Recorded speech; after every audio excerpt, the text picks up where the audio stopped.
Namaku Alina. Dulu aku adalah putri raja di istana megah milik ayahku. Namun dalam satu malam yang kelam, takdir merenggut kakiku dan ayahku sendiri membuangku seperti sampah. Bagaimana rasanya dipaksa menikah dengan pria yang disebut monster? Hanya karena aku kini wanita lumpuh yang tak berguna. Simak kisah perih perjalanan hidupku yang akan mengoyak hatimu. Namun sebelumnya bagi yang beragama Islam saya sarankan untuk menuliskan selawat Nabi Muhammad agar kelak selawat ini menjadi saksi untuk mendapat syafaat di akhirat. Like dan subscribe ke channel ini sangat membantu menambah wawasan dan membantu kami membuat cerita baru yang menghibur. Namaku Alina. Dulu aku adalah wanita yang memiliki segalanya. Cantik, cerdas, dan terlahir sebagai putri tunggal dari keluarga terpandang di Jakarta Selatan. Ayahku, Pak Broto adalah seorang pengusaha properti yang namanya sering masuk majalah bisnis. Bagi beliau, aku bukan sekadar anak, tapi trofi kebanggaan. Aku masih ingat betul bagaimana ayah selalu memamerkanku di setiap pesta kolega bisnisnya. Dia akan merangkul bahuku dengan bangga sambil berkata pada teman-temannya, "Lihatlah putriku Alina. Dia lulusan terbaik. Dia cantik dan sebentar lagi dia akan menikah dengan anak pejabat tinggi." Saat itu dunia rasanya ada di genggamanku. Aku merasa menjadi wanita paling beruntung di dunia karena memiliki kasih sayang ayah yang begitu melimpah. Tidak ada satupun permintaanku yang tidak dituruti.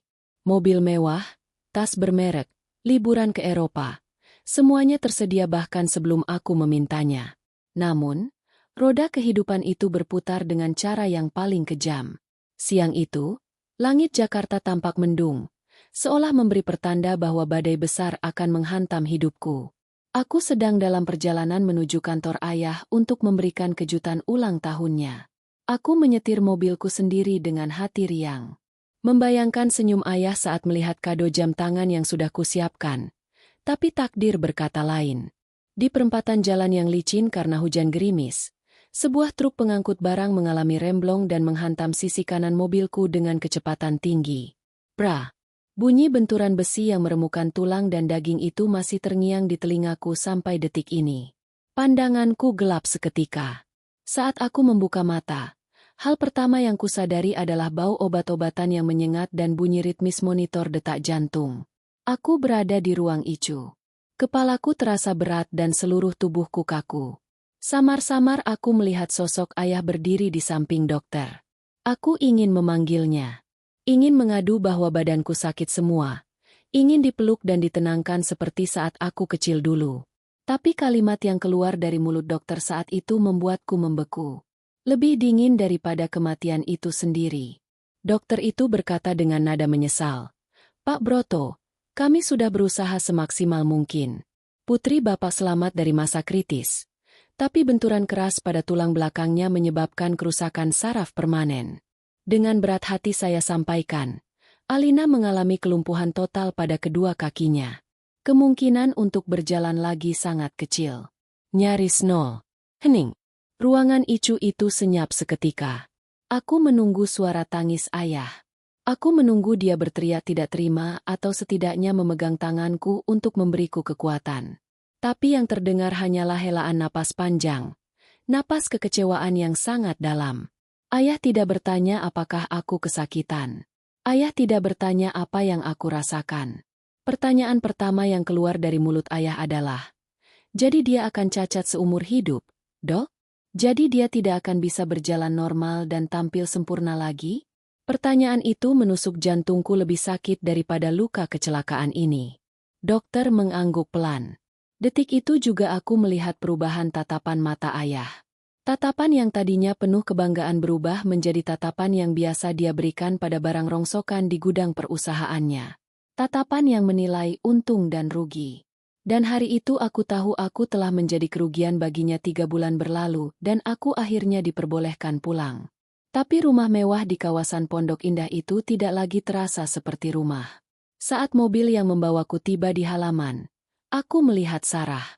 Anak dari istri kedua ayah yang selama ini tinggal terpisah sudah berdiri di depan pintu utama.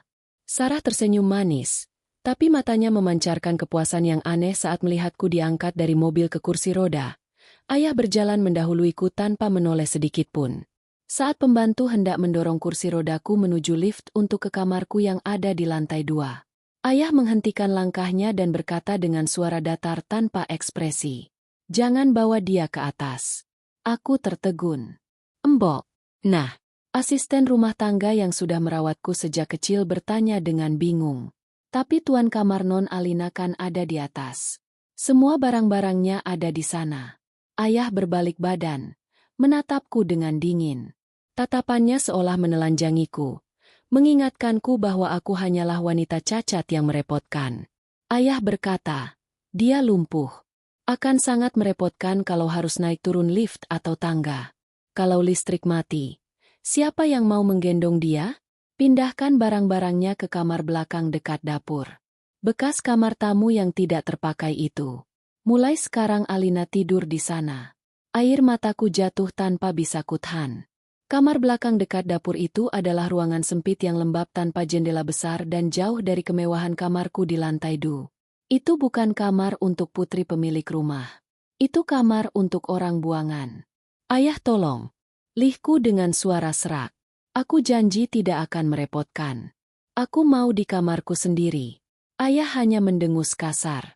"Sudahlah, Alina. Tahu diri sedikit. Biaya pengobatanmu di ruang ICU sudah menghabiskan tabungan ayah miliaran rupiah. Perusahaan sedang sulit. Jangan banyak menuntut. Sarah yang akan menempati kamarmu di atas mulai hari ini. Sarah lebih butuh ruang yang representatif karena dia yang akan sering menemani ayah bertemu klien. Kamu cukup diam di belakang dan jangan membuat malu keluarga dengan kondisimu itu." Hancur. Hati ini hancur berkeping-keping. Ternyata posisiku bukan hanya digeser secara fisik, tapi juga digantikan sepenuhnya. Sarah, saudara tiriku yang selama ini iri padaku, kini berjalan melenggang menaiki tangga menuju kamar lamaku. Dia sempat menoleh ke bawah, menatapku yang masih terpaku di kursi roda, lalu menyeringai sambil berbisik tanpa suara yang hanya bisa dibaca oleh bibirku. "Kasihan sekali kamu. Malam pertama di kamar belakang itu adalah malam terpanjang dalam hidupku." Ruangan itu pengap, dindingnya berwarna kusam, tidak ada lagi kasur empuk berukuran besar, hanya ranjang tunggal yang keras. Aku berusaha meraih gelas air minum di meja kecil samping tempat tidur. Tapi tanganku gemetar hebat karena trauma saraf yang belum pulih benar. Gelas itu jatuh, pecah berantakan di lantai. Perang. Aku terkejut dan mencoba memungut pecahannya. Tapi tubuhku yang tidak berguna ini justru oleng dan aku terjatuh dari kursi roda. Aku tersungkur di lantai dingin di antara pecahan kaca. Kakiku yang mati rasa tertusuk beling. Darah mengalir. Tapi aku tidak bisa merasakan sakit di kaki itu. Yang terasa sakit adalah dadaku. Sesak sekali rasanya. "Tolong!" Aku berteriak lemah. "Tolong ayah. Embok." Nah, tidak ada yang datang. Pintu kamarku tertutup rapat. Dari kejauhan, dari ruang tengah yang megah, aku mendengar suara tawa ayah dan Sarah. Mereka sedang menonton televisi, tertawa bahagia seolah-olah aku tidak ada. Seolah-olah putri yang dulu dibanggakan itu sudah mati bersama kecelakaan itu. Aku menyeret tubuhku dengan susah payah, menggunakan kedua tanganku untuk merayap kembali ke tempat tidur. Darah dari kakiku mengotori lantai. Malam itu, sambil memeluk lututku yang tidak bisa kugerakkan, aku menangis memanggil nama ibu kandungku yang sudah lama meninggal. "Ibu, kenapa ibu tidak mengajakku saja? Kenapa aku harus hidup tapi diperlakukan seperti sampah oleh ayah sendiri?" Hari-hari berikutnya adalah neraka dunia. Aku yang dulu sibuk dengan jadwal sosialita dan kuliah S2, kini hanya menghabiskan waktu menatap tembok. Embok Nah sering diam-diam memberiku makanan enak. Tapi kalau ketahuan Sarah, makanan itu akan dibuang. Sarah sering masuk ke kamarku hanya untuk memamerkan baju-baju lamaku yang kini dia pakai. "Lihat Alina, baju ini lebih pas di badanku kan?" katanya sambil berputar-putar di depan cermin retak di kamarku. Suatu pagi, 6 bulan setelah kecelakaan, terjadi keributan besar di ruang tamu. Aku mendengar suara ayah membanting telepon. Penasaran, aku mengayuh kursi rodaku pelan-pelan menuju celah pintu yang sedikit terbuka. "Kurang ajar," teriak ayah. "Ban menolak perpanjangan kredit. Investor menarik diri semua." Kita bisa bangkrut bulan depan kalau tidak ada suntikan dana segar minimal 50 miliar. Sarah terdengar panik. Yah, kalau kita bangkrut, bagaimana nasibku? Aku tidak mau hidup miskin. Mobil sport baruku bagaimana? Teman-temanku akan menertawakanku kalau aku jadi miskin. Ayah terdengar mondar-mandir dengan gelisah. Langkah kakinya berat, menandakan kepanikan yang luar biasa. Lalu tiba-tiba suasana hening sejenak.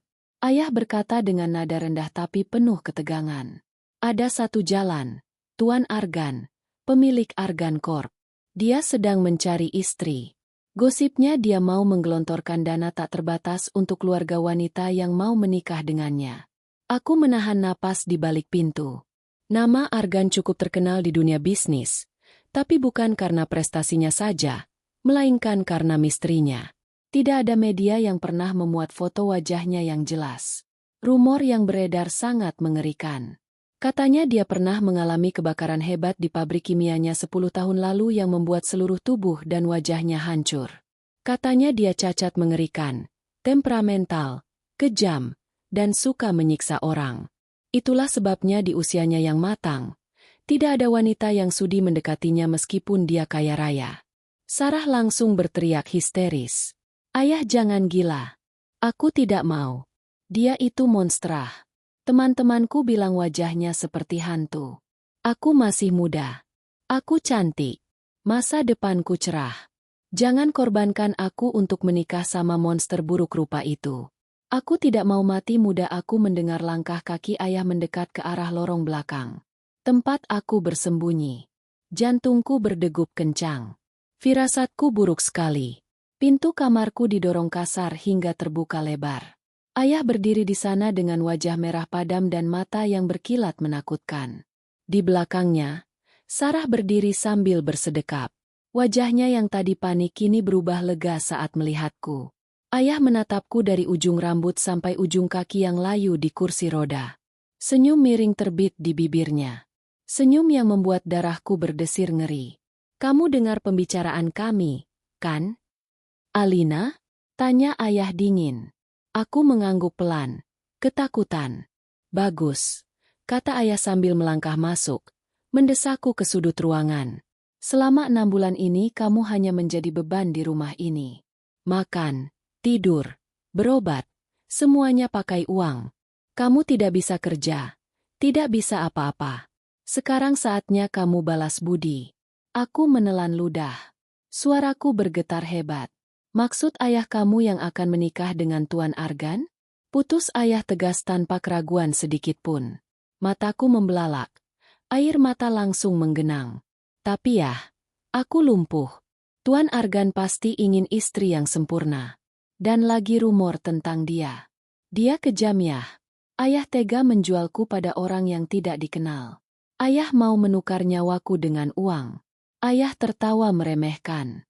Justru karena kamu lumpuh, kamu tidak punya pilihan. Alina, siapa lagi laki-laki yang mau sama wanita cacat sepertimu? Bersyukurlah ada orang kaya yang mau menampungmu.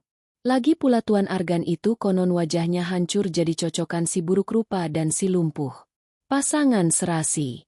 Sarah menimpali dari belakang dengan nada mengejek. Iya, Kak Alina. Hitung-hitung berbakti sama orang tua. Kasihan ayah kalau perusahaan bangkrut. Kamu kan sayang ayah. Buktikan dong. Jangan cuma jadi benalu.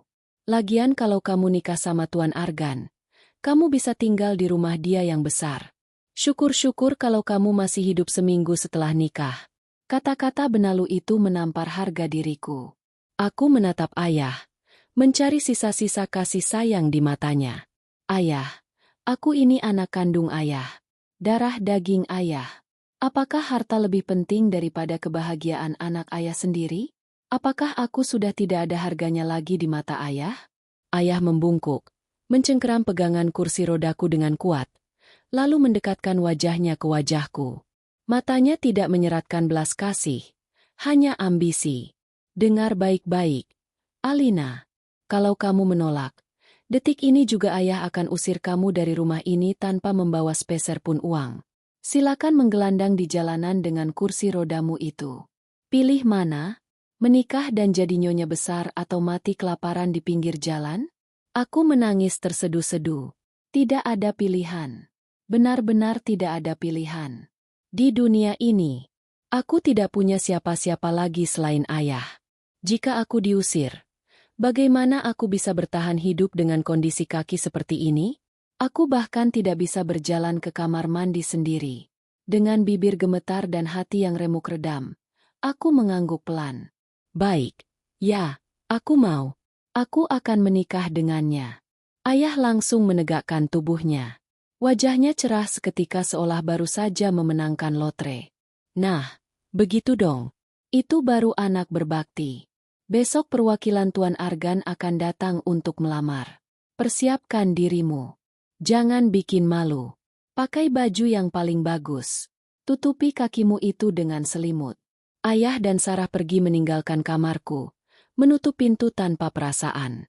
Aku kembali sendirian dalam kegelapan. Malam itu aku salah tahajud di atas kursi roda. Dalam sujud yang terbatas itu, aku mengadu pada Allah. Ya Allah, jika ini adalah jalan takdirku, kuatkanlah bahuku. Jika suamiku nanti adalah monster seperti yang orang katakan, lindungilah aku. Aku pasrahkan hidup dan matiku hanya kepadamu. Engkau satu-satunya tempatku bersandar saat manusia yang seharusnya melindungiku justru membuangku. Aku tidak tahu bahwa keputusan malam itu akan mengubah hidupku selamanya. Aku mengira aku sedang berjalan menuju neraka, menuju pelukan monster yang kejam. Tapi aku lupa bahwa Allah Maha membolak-balikan keadaan. Dan terkadang hadiah terindah dibungkus dengan kertas yang paling kusam. Namun saat itu yang kutahu hanyalah ketakutan yang amat sangat akan masa depan yang gelap. Bayangan wajah hancur Tuan Argan terus menghantuiku, membuatku terjaga sepanjang malam dalam tangis yang tak berkesudahan. Matahari terbit di ufuk timur Jakarta, membawa cahaya oranye yang seharusnya menghangatkan. Tapi bagiku sinar matahari pagi ini terasa sedingin es. Hari ini adalah hari pernikahanku. Tidak ada tenda biru, tidak ada janjur kelapa melengkung di depan pagar, dan tidak ada barisan pagar ayu yang tersenyum menyambut tamu. Rumah kami sepi, senyap, seolah-olah sedang bergabung, bukan merayakan penyatuan dua insan. Sejak subuh, Embok Nah memandikanku dengan air hangat yang dicampur kembang 7 rupa. Tangan tua Embok Nah gemetar saat mengusap punggungku. Aku bisa merasakan air matanya menetes di bahuku yang telanjang. Non, Alina yang sabar ya. Bisik Embok Nah dengan suara serak menahan tangis. Embok akan selalu berdoa buat Non. Semoga suami Non orang baik tidak seperti yang digosipkan orang-orang. Aku hanya tersenyum hambar. Orang baik mana yang membeli istri dengan melunasi hutang miliaran rupiah? Orang baik mana yang tidak pernah menampakkan wajahnya bahkan saat melamar? Setelah dimandikan, aku didudukan di depan meja rias di kamar lamaku di lantai 2. Ya, khusus hari ini, ayah mengizinkan aku naik ke kamar lamaku. Bukan karena sayang, tapi agar aku terlihat layak jual. Sarah masuk ke kamar dengan membawa gaun pengantin berwarna putih gading. Itu bukan gaun baru. Itu gaun bekas Sarah yang pernah dia pakai untuk pemotretan majalah setahun lalu. Pakai ini, kata Sarah sambil melempar gaun itu ke pangkuanku. Sayang kalau beli baru toh cuma dipakai sekali seumur hidup. Itu pun kalau kamu beruntung bisa hidup lama sama si monster itu. Aku tidak membalas. Aku membiarkan pria sewaan ayah memoles wajahku. Bedak tebal menutupi kantung mataku yang menghitam karena menangis semalaman. Lipstik merah dipoleskan di bibirku yang pucat. Saat aku menatap cermin, aku tidak mengenali wanita di sana.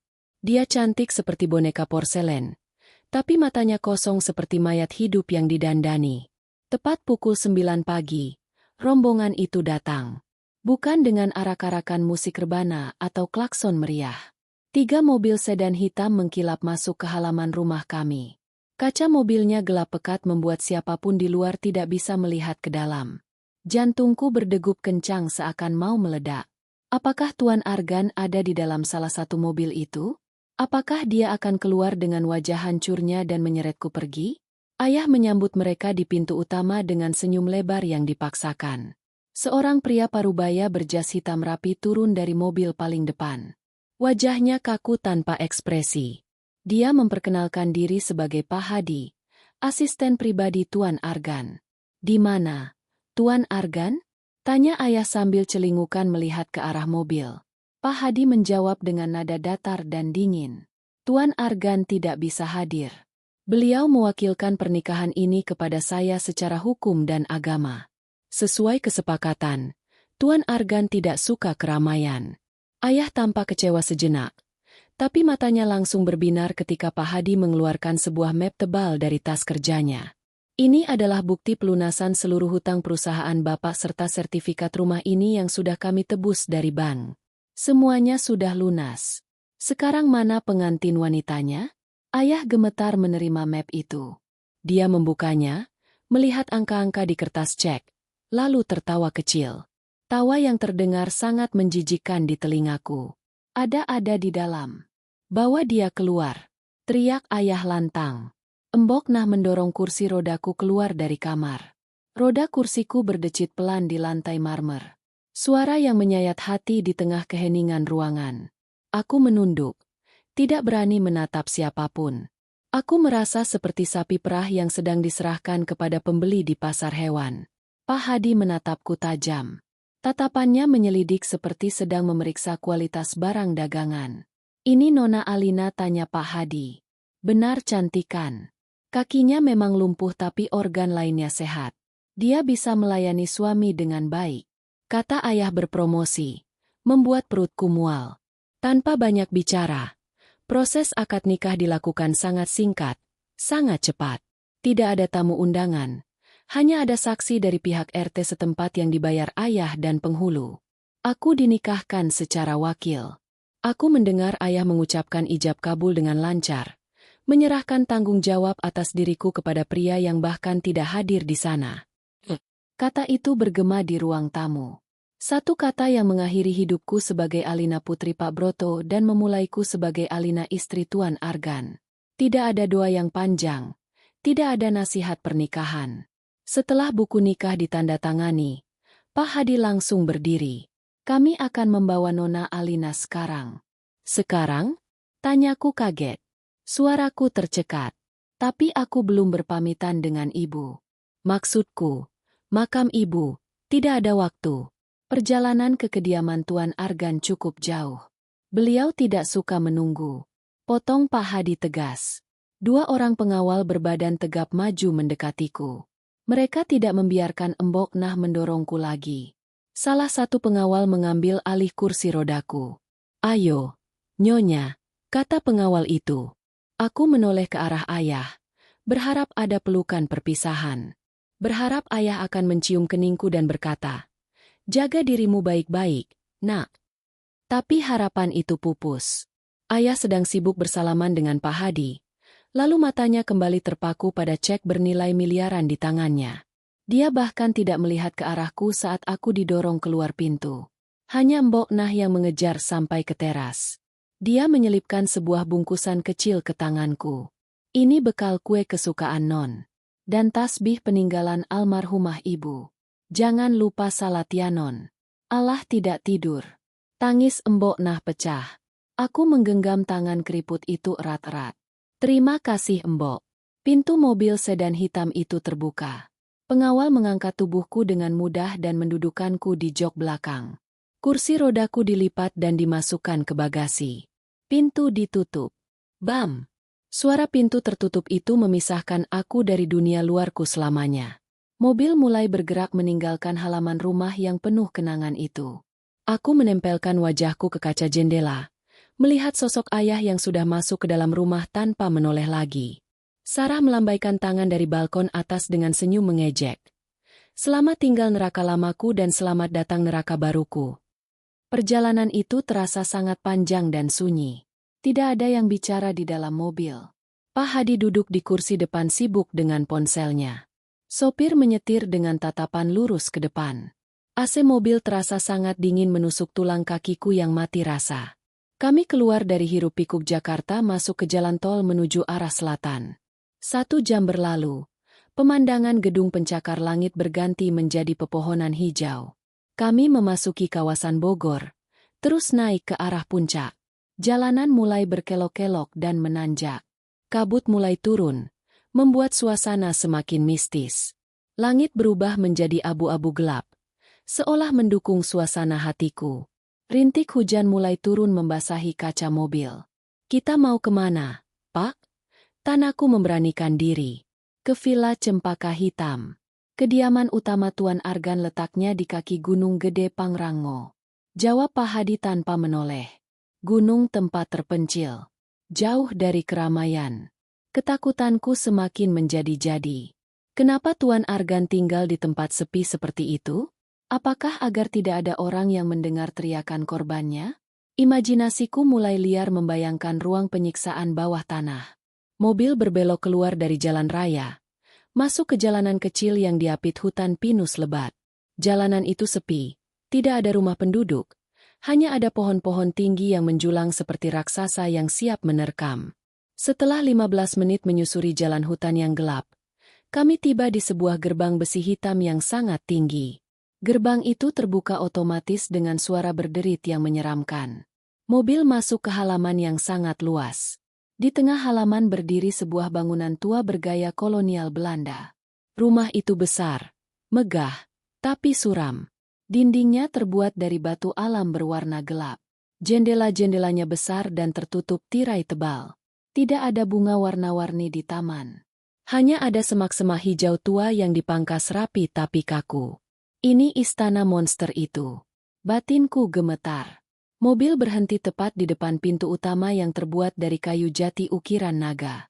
Pengawal segera turun dan membukakan pintu untukku. Mereka mengeluarkan kursi rodaku lalu mengangkatku pindah ke kursi itu. Hawa dingin pegunungan langsung menampar wajahku.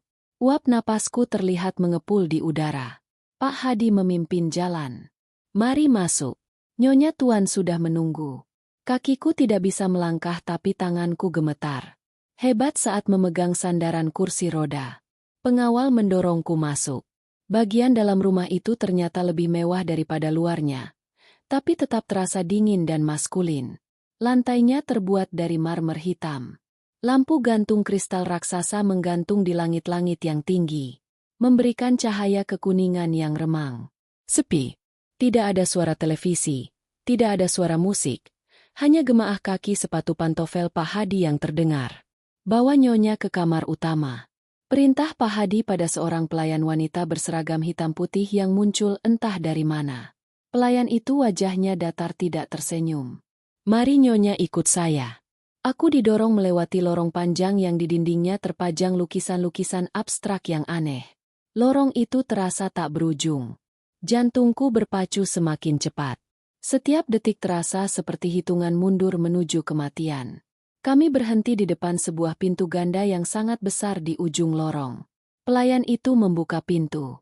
Silakan istirahat di sini, Nyonya. Tuan Argan akan menemui Anda nanti malam. Aku didorong masuk dan pelayan itu langsung keluar lagi menutup pintu dari luar. Klik. Suara kunci diputar. Aku dikunci dari luar.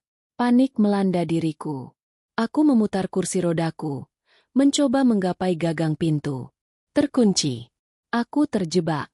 Tolong jangan dikunci. Aku takut gelap. Teriakku sambil memukul pintu kayu itu. Tapi tidak ada jawaban. Lapisan pintu itu terlalu tebal dan kedap suara. Aku berbalik menatap kamar itu. Kamar itu luasnya 3 kali lipat kamarku di rumah ayah. Ada ranjang king size dengan sprei sutra hitam. Ada perapian yang menyala di sudut ruangan memberikan sedikit kehangatan. Ada jendela kaca besar yang menghadap ke hutan pinus. Tapi teralis besinya membuatku sadar ini adalah penjara emas.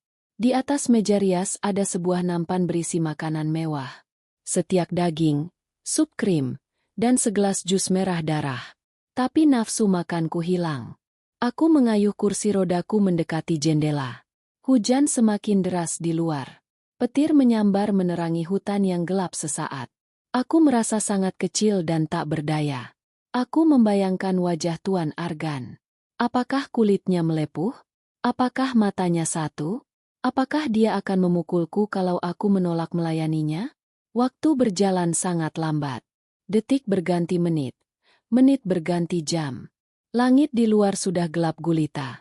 Hanya cahaya api di perapian dan lampu tidur remang yang menerangi kamar. Tiba-tiba aku mendengar suara cepce, suara langkah kaki berat mendekat dari arah lorong.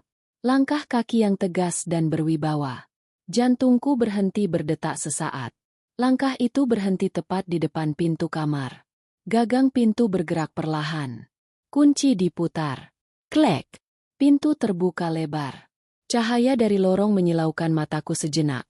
Membentuk siluet tubuh seorang pria yang berdiri di ambang pintu. Tubuhnya tinggi besar, tegap, membayangi seluruh ruangan. Bahunya lebar. Dia mengenakan jas hitam yang basah oleh sisa hujan. Aku memejamkan mata erat-erat, mencengkeram pegangan kursi rodaku sampai buku jari memutih. Aku tidak berani melihat. Aku tidak siap melihat monster itu. Terdengar suara pintu ditutup kembali. Lalu langkah kaki itu mendekat. Semakin dekat, aroma maskulin yang bercampur dengan bau hujan dan kayu cendana menusuk hidungku. Bukan bau busuk seperti bayanganku, tapi aroma yang memabukkan dan menenangkan. Langkah itu berhenti tepat di depanku. Aku bisa merasakan hawa tubuhnya yang hangat. "Kenapa kamu memejamkan mata, Alina?" Suara itu aku terkesiap. Itu bukan suara parau atau menyeramkan. Itu suara bariton yang dalam, lembut, namun penuh wibawa. Suara yang terasa familiar seolah pernah kudengar di suatu tempat yang jauh di masa lalu. Getaran suaranya merambat masuk ke dadaku, membuat rasa takutku sedikit tergantikan oleh rasa penasaran. "Buka matamu. Lihat suamimu." Perintahnya lagi kali ini lebih lembut seperti bujukan. Dengan napas tertahan dan keberanian yang dipaksakan, aku perlahan membuka kelopak mataku. Dan saat mataku terbuka sepenuhnya, duniaku seakan berhenti berputar. Mataku mengerja perlahan, masih ragu untuk menerima kenyataan yang ada di depan mata. Di mana monster itu? Di mana pria dengan wajah hancur, kulit melepuh, dan mata satu yang diceritakan Sarah, di mana sosok menyeramkan yang membuat semua wanita lari ketakutan? Sosok yang berdiri di hadapanku saat ini jauh dari kata monster. Pria itu memiliki rahang yang tegas, hidung mancung yang sempurna, dan kulit bersih tanpa cacat sedikit pun. Matanya tajam setajam elang, namun memancarkan kehangatan yang aneh. Seolah-olah dia sedang menatap sesuatu yang sangat berharga. Rambutnya hitam legam, tersisir rapi ke belakang, sedikit basah karena air hujan. Dia mengenakan kemeja putih yang lengan bajunya digulung sampai siku, memperlihatkan otot tangannya yang kokoh. Dia tampan, sangat tampan, bahkan lebih tampan dari aktor film layar lebar yang sering kulihat di televisi. Mulutku ternganga sedikit, suaraku tercekat di tenggorokan. Aku bingung, apakah ini asisten Tuan Argan yang lain? Atau mungkin ini adalah prank jahat sebelum monster yang asli muncul? "Kamu? Siapa kamu?" Tanyaku terbata-bata. Tanganku mencengkeram erat pegangan kursi roda. Pria itu tersenyum tipis. Senyum yang membuat sudut matanya berkerut manis. Dia berlutut di depanku, mensejajarkan tingginya dengan kursi rodaku agar dia tidak perlu menunduk menatapku. Tindakan sederhana itu membuat hatiku berdesir. Selama 6 bulan terakhir, semua orang menatapku dari atas ke bawah, seolah aku adalah makhluk rendah. Tapi pria ini, dia merendahkan tubuhnya demi menatap mataku sejajar. "Saya Argan, suamimu," jawabnya lembut. Suaranya tenang, mengalir seperti air sungai yang damai. Aku menggeleng tak percaya. "Tidak mungkin, Tuan Argan itu," katanya. Wajahnya hancur. Katanya dia menakutkan. "Kamu pasti bohong." Argan terkekeh pelan.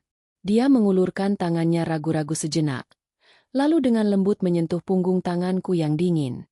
Sentuhannya hangat, menyengat kulitku yang sudah lama tidak merasakan sentuhan kasih sayang. Dunia memang suka melebih-lebihkan cerita. "Alina, rumor itu sengaja saya biarkan beredar. Saya butuh ketenangan. Saya tidak ingin wanita mendekati saya hanya karena harta atau wajah saya.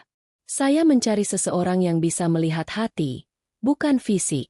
Dan rumor monster itu adalah filter terbaik untuk mengusir orang-orang yang dangkal." Air mataku menetes tanpa izin. Jadi kamu tidak cacat?" Jawabnya singkat. Dia menatap lekat ke dalam mataku. Tapi sepertinya kamu kecewa.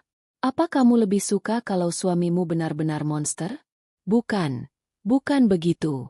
Sahutku cepat. Aku hanya merasa tidak pantas. Kamu sempurna. Kamu kaya raya, tampan, dan berkuasa. Kenapa kamu mau menikah dengan wanita lumpuh sepertiku? Ayahku menjualku padamu karena aku barang rusak. Aku tidak bisa melayanimu dengan baik. Aku bahkan tidak bisa berjalan ke kamar mandi sendiri. Tangisanku pecah. Rasa rendah diri yang selama ini kupendam meledak keluar. Di hadapan kesempurnaan Argan, aku merasa semakin kecil. Aku merasa seperti debu kotor yang menempel di sepatu mahalnya. Tuan Argan tidak menjawab dengan kata-kata. Dia berdiri lalu melakukan sesuatu yang membuat napasku berhenti seketika. Dia membungkuk, menyelipkan satu tangannya di bawah lututku dan tangan lainnya di punggungku. Dengan satu gerakan mudah, dia mengangkat tubuhku dari kursi roda. Apa yang kamu lakukan? Lepaskan. Aku berat. Aku kotor. Teriakku panik. Diamlah. Bisiknya tegas namun lembut di telingaku. Dia membawaku berjalan menuju tempat tidur besar di tengah ruangan. Langkahnya mantap. Dia tidak tampak keberatan sedikit pun. Mengangkat tubuhku. Dia meletakkanku di atas kasur empuk itu dengan sangat hati-hati. Seolah aku adalah keramik mahal yang mudah pecah. Dia bahkan membenarkan letak bantal di belakang punggungku agar aku bisa bersandar dengan nyaman. Kemudian dia menarik kursi kecil dan duduk di tepi ranjang tepat di sampingku. Dia mengambil nampan makanan yang tadi diabaikan di meja rias. Kamu belum makan dari pagi kan? Tadi Hadi bilang kamu cuma diam saja sepanjang perjalanan.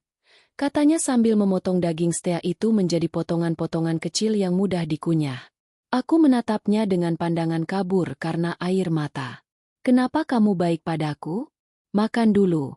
Nanti bicaranya. Potongnya. Dia menusuk sepotong daging dengan garpu, lalu mengarahkannya ke mulutku. Aku ragu sejenak, tapi perutku memang perih karena lapar. Perlahan, aku membuka mulut dan menerima suapan itu. Rasanya enak sekali. Dagingnya lembut, bumbunya meresap sempurna.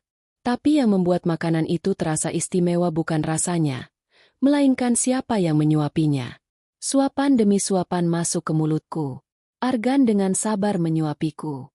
Sesekali mengelap sudut bibirku dengan tisu jika ada sisa saus yang belepotan. Tidak ada raut jijik di wajahnya.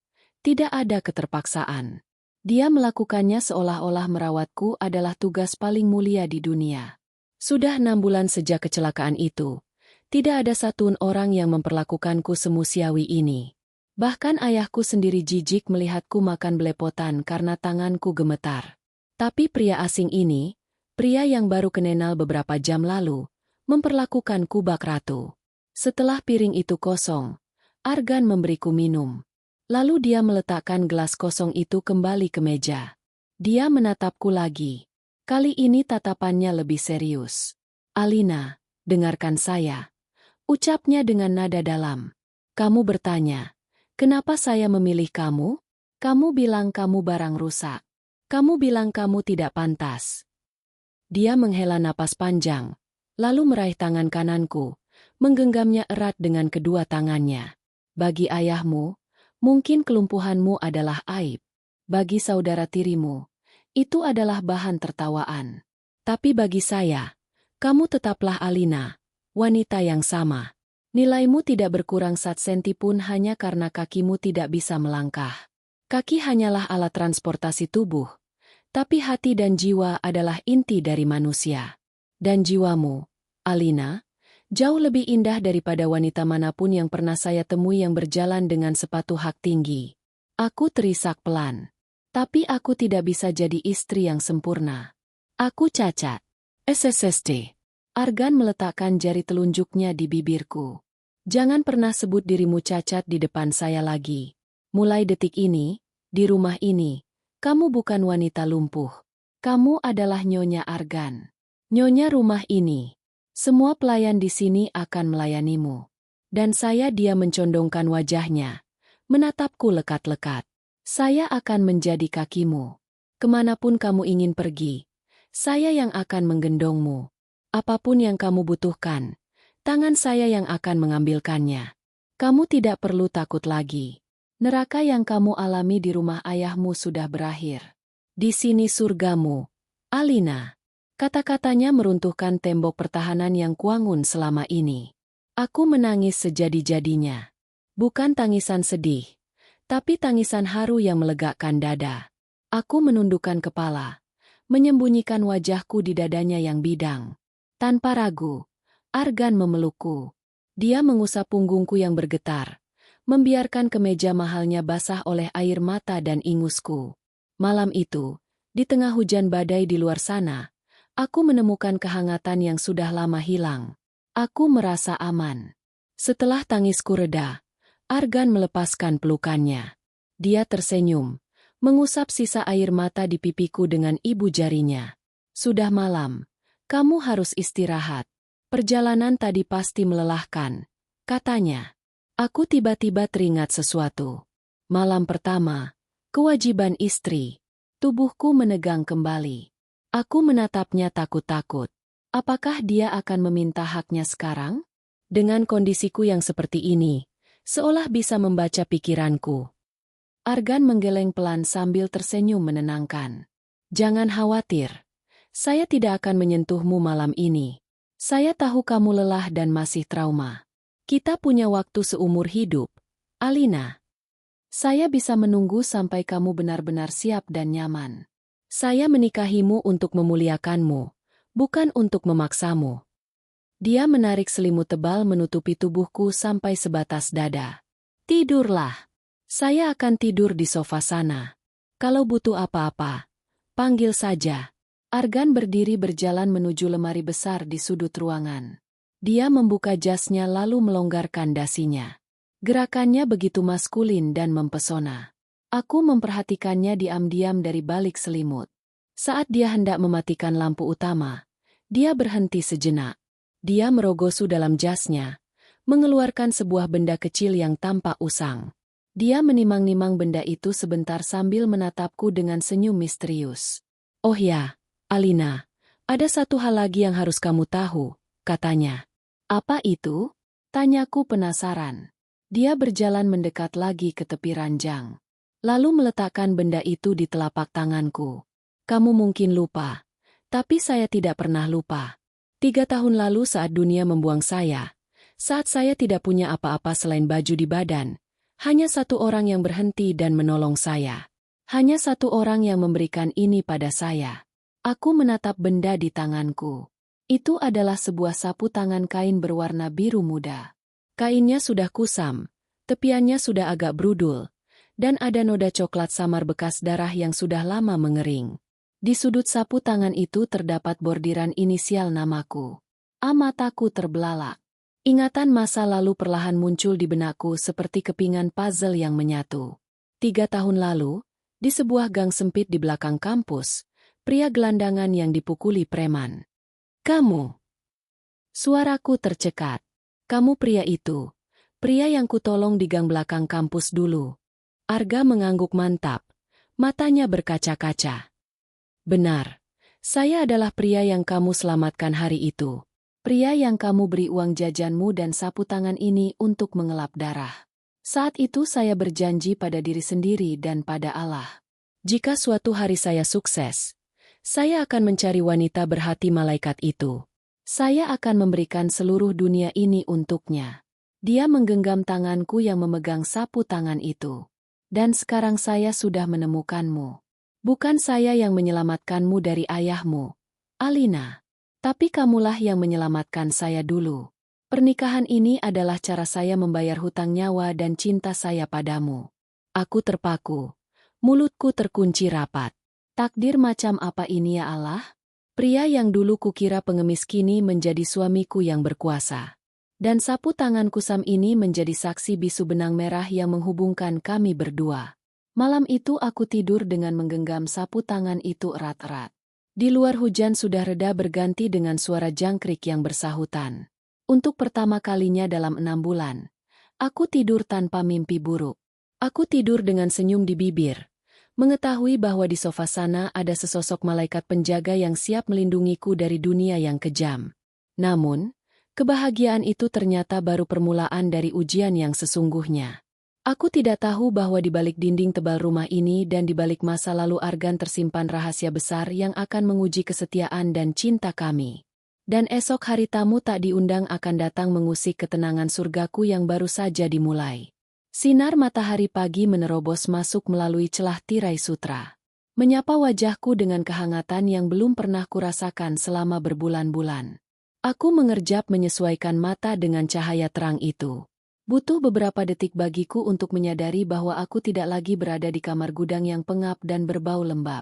Aku berada di atas ranjang empuk yang luas, dikelilingi perabot mewah dan aroma kopi segar yang menguar di udara. Aku menoleh ke samping. Kosong. Argan tidak ada di sana. Seketika kepanikan menyerangku. Apakah semalam hanya mimpi? Apakah kejadian Argan yang tampan dan baik hati itu hanya halusinasi otakku yang terlalu depresi? Jantungku berpacu cepat. Jangan-jangan aku masih di gudang dan sebentar lagi Sarah akan masuk menyiramku dengan air bekas pel. Selamat pagi, Nyonya Argan. Suara bariton itu melenyapkan ketakutanku. Aku menoleh ke arah pintu balkon. Argan berdiri di sana, bersandar santai pada kusen pintu kaca. Dia sudah mandi, terlihat segar dengan kaos polo berwarna biru laut dan celana chino rambutnya yang hitam legam masih sedikit basah membuatnya terlihat semakin menawan. Di tangannya dia memegang nampan berisi 2 piring nasi goreng dan 2 gelas jus jeruk. Kau nyata, gumamku bodoh. Argan tertawa renyah. Tawa yang membuat hatiku menghangat. Dia berjalan mendekat, meletakkan nampan di meja nakas, lalu duduk di tepi ranjang. Tangannya terulur mengusap rambutku yang berantakan. Tentu saja saya nyata. Memangnya kamu pikir saya hantu penunggu villa puncak ini? Ayo bangun. Saya sudah buatkan sarapan. Nasi goreng spesial resep rahasia, katanya sambil mengedipkan sebelah mata. Pagi itu berlalu seperti adegan film romantis. Argan tidak membiarkan pelayan menyentuhku. Dia sendiri yang membantuku bangun, memapahku ke kamar mandi, dan dengan sabar menungguku membersihkan diri. Dia bahkan menyisir rambutku perlahan, seolah setiap helai rambutku adalah benang emas yang berharga. Setelah sarapan, Argan membawaku berkeliling villa. Ternyata tempat ini sangat indah. Terletak di dataran tinggi kawasan Cisarua, Bogor. Villa ini dikelilingi oleh perkebunan teh yang menghampar hijau sejauh mata memandang. Udaranya sejuk, bebas dari polusi Jakarta yang menyesakkan. Argan mendorong kursi rodaku ke sebuah gazebo kaca di taman belakang. Dari sini kami bisa melihat Gunung Salak yang berdiri gagah diselimuti kabut tipis. Alina, kata Argan tiba-tiba sambil memegang tanganku. Mulai hari ini, lupakan masa lalumu, lupakan ayahmu, lupakan Sarah. Di sini kita akan memulai hidup baru. Saya sudah mengatur jadwal terapi fisik untukmu. Saya akan mendatangkan dokter terbaik dari Singapura. Saya yakin suatu hari nanti kamu bisa berjalan lagi. Harapan itu mekar di dadaku. Terima kasih, Mas Argan. Aku tidak tahu harus membalas dengan apa. Cukup dengan senyummu. Jawabnya singkat namun bermakna dalam. Namun ketenangan itu tidak berlangsung lama. Menjelang siang, saat kami sedang menikmati teh hangat di teras depan, sebuah mobil SUV putih yang sangat kukenal memasuki gerbang villa. Suara mesinnya menderu kasar, memecah kesunyian alam pegunungan. Tubuhku menegang seketika. Cangkir teh di tanganku bergetar hingga isinya tumpah sedikit ke pangkuan. Itu mobil ayah. Kenapa mereka ke sini? Mau apa mereka? Ketakutan lama itu kembali mencengkeram leherku. Bayangan bentakan ayah dan ejekan Sarah berputar di kepalaku seperti kaset rusak. Argan menyadari perubahanku. Dia meletakkan cangkirnya dengan tenang lalu menggenggam tanganku yang dingin. Matanya menatap lurus ke arah mobil yang berhenti di halaman. Tatapan tajam dan dingin yang belum pernah kulihat sebelumnya. Tenanglah, Alina. Kamu di rumah saya sekarang. Tidak ada yang bisa menyentuhmu tanpa izin saya. Bisik Argan tegas. Pintu mobil terbuka. Sarah turun lebih dulu. Dia memakai kacamata hitam besar dan gaun merah menyala yang sangat kontras dengan suasana pegunungan. Di belakangnya, ayah menyusul dengan wajah angkuh. Seolah dia adalah pemilik tempat ini. Argan memberi isyarat pada Pak Hadi yang berdiri di dekat pintu utama. Pak Hadi mengangguk paham lalu membiarkan kedua tamu tak diundang itu mendekat ke teras. Argan sendiri tetap duduk santai di kursi rotan, membelakangi arah datangnya tamu sehingga ayah dan Sarah hanya bisa melihat punggung lebarnya. Wah, lihat siapa yang sedang bersantai.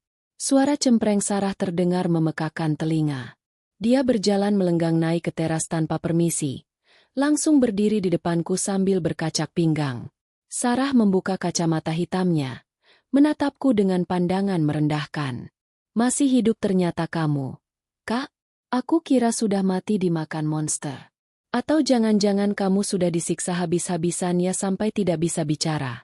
Ayah menyusul di belakangnya tertawa kecil. Sudahlah Sarah. Biarkan dia menikmati sisa hidupnya. Alina mana suamimu? Kami datang jauh-jauh dari Jakarta bukan untuk melihat wajah lesumu. Kami mau bertemu Tuan Argan. Ada urusan bisnis tambahan yang harus dibicarakan. Uang yang kemarin itu ternyata masih kurang untuk menutup biaya operasional bulan depan. Hatiku nyeri. Jadi mereka datang bukan untuk menjengukku. Mereka datang untuk memeras suamiku lagi. Mereka benar-benar menganggapku sapi perah. Argan masih dia memunggunginya. Dia dengan tenang mengambil tisu lalu membersihkan tumpahan teh di bajuku tanpa mempedulikan ocehan ayah dan Sarah. Hei, kamu Tulia. Ayah membentak. Kesal karena diabaikan. Saya bicara sama Tuan Argan, bukan sama pembantu. Mana tuanmu? Atau jangan-jangan kamu ini tukang kebun yang disuruh jaga si lumpuh ini? Sarah terkikik geli. Ih, ayah, jangan gitu. Tapi wajar sih kalau Alina cuma ditemani pembantu. Tuan Argan pasti jijik mau dekat-dekat sama wanita cacat. Paling Tuan Argan lagi sibuk di dalam. Mas. Panggil majikan kamu dong. Bilang Pak Broto dan Sarah yang cantik datang. Argan berhenti mengelap bajuku. Dia meletakkan tisu kotor itu di meja dengan gerakan lambat namun penuh intimidasi. Perlahan dia berdiri. Tubuhnya yang tinggi menjulang membuat bayangannya menutupi tubuh ayah yang lebih pendek. Argan berbalik badan perlahan. Saat wajah Argan terlihat sepenuhnya oleh mereka, waktu seakan berhenti. Mulut Sarah yang tadi sibuk mencela kini terbuka lebar hingga hampir menyentuh dada. Matanya melotot tak percaya, menatap wajah tampan Argan tanpa berkedip. Ayah pun sama kagetnya. Dia mundur selangkah. Wajahnya pucat pasi seolah melihat hantu. Siapa kamu? Tanya ayah terbata-bata. Argan tersenyum miring. Senyum yang sopan tapi mematikan.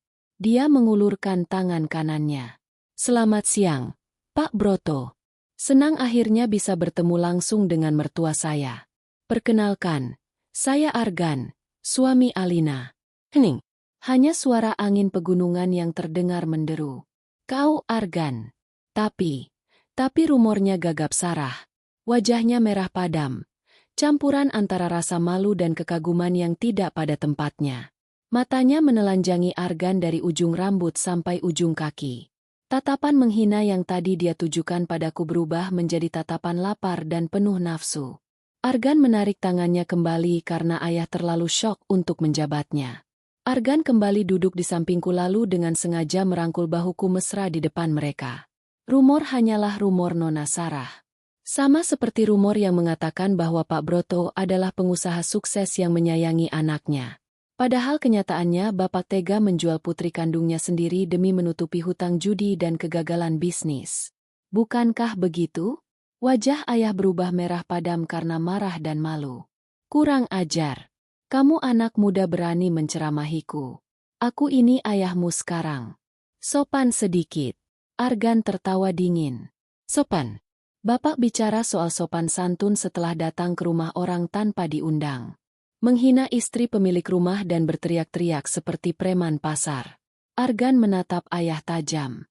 Matanya berkilat marah. Dengar baik-baik. Pak Broto, saya sudah melunasi semua hutang bapak senilai miliar. Itu harga yang sangat murah untuk mendapatkan permata seindah Alina. Tapi ingat, uang itu saya berikan sebagai mahar untuk Alina, bukan donasi untuk Bapak foya-foya. Jadi kalau Bapak datang ke sini untuk minta uang lagi, silakan putar balik sekarang juga sebelum saya panggil keamanan untuk menyeret Bapak keluar. Ayah terdiam tak berkutik. Dia sadar posisinya lemah. Argan Corp adalah pemegang saham mayoritas di perusahaannya sekarang. Melawan Argan berarti bunuh diri. Sarah yang tidak tahu malu tiba-tiba maju mendekat. Dia mengubah ekspresi wajahnya menjadi manis. Suara cemprengnya dibuat manja. Dia mengibas-ngibaskan rambut panjangnya, berusaha menarik perhatian Argan. Aduh, Mas Argan, jangan marah-marah dong, nanti gantengnya hilang. Ayah cuma bercanda kok. Lagian aku gak nyangka Mas Argan seganteng ini. Kalau tahu dari dulu aku pasti apa? Potong Argan dingin tanpa melirik Sarah sedikit pun. Dia sibuk membelai punggung tanganku. Sarah menggigit bibir bawahnya mencoba menggoda. Ya, pasti aku yang akan mengajukan diri buat jadi istri Mas Argan. Kan kasihan Mas Argan kalau dapat istri cacat kayak Kak Alina. Enggak bisa diajak pesta, enggak bisa diajak jalan-jalan. Kalau sama aku kan beda. Aku bisa bikin Mas Argan bangga di depan kolega bisnis. Darahku mendidih mendengar ucapan Sarah. Betapa jahatnya wanita ini. Di depan mataku, dia berani menggoda suamiku. Aku ingin berteriak, tapi suaraku tercekat di tenggorokan. Namun, reaksiku tidak diperlukan. Argan perlahan menoleh ke arah Sarah. Tatapannya begitu menusuk hingga Sarah tersentak mundur. Anda menawarkan diri menggantikan Alina? Tanya Argan datar. Sarah mengangguk antusias. Iya, Mas. Aku serius. Kita bisa. Ya, tahulah. Bersenang-senang. Alina kan gak bakal tahu. Dia kan cuma bisa duduk diam. Cukup. Bentakan Argan menggelegar membuat burung-burung di pohon berterbangan kaget. Ayah dan Sarah tersentak kaget. Argan berdiri lagi. Kali ini auranya benar-benar menakutkan. Wajah tampannya mengeras. Rahangnya mengetat menahan amarah. Jangan pernah menghina istri saya lagi dengan mulut kotor Anda. Bagi saya, seujung kuku Alina jauh lebih berharga daripada 1000 wanita seperti Anda. Alina mungkin tidak bisa berjalan, tapi dia punya hati yang mulia.